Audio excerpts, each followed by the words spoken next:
Ayan, luto na siya. Naka-arrest na sa malinis na lagyan. At pwede natin siya lagyan ng butter or depende sa gusto natin or honey. Ayan, ready to serve siya and ready to eat. هاي روز. Hi, madam. How are you? Hi, madam. الحمد لله. اليوم روز بتسوي لكم مصابيب أو مراصيع. هذه من وصفات أنفاس. إن مسوينها قبل بس بنعيدها عشان يكون الأسبوع هذا كله وصفات أنفاس. يلا روز. Hello mga kabayan, magagawa ako ng marasi. At ayan, nilagay ko itong brown flour, 1 and a half glass.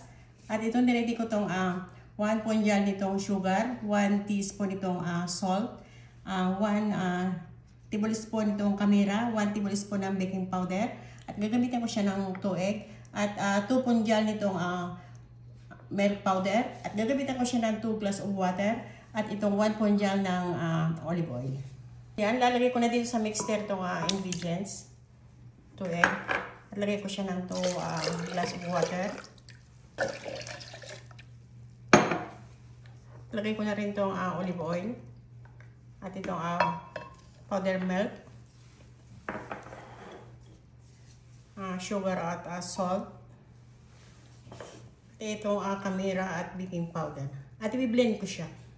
Ma-blend ko yung ingredients ng 2 minutes. Ngayon, i-add ko na itong flour ng, add ko siya ng 1 tablespoon until na maubos siya. نضيف يا بنات الدقيق بالتدريج وأثناء ما الخلاط يشتغل. هي الحين بتضيفه وتحطه يعني في الخلاط الكهرباء. بنات نضيف الدقيق بالتدريج والخلاط يشتغل. تضيف ملعقة عشان يتجانس مظبوط. بعدين نتركه يخمر 10 دقائق.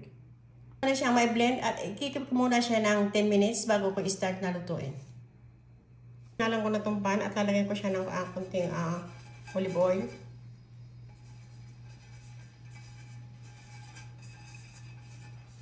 هذه العجينة بعد ما تخمرت الحين نبدأ نصبها.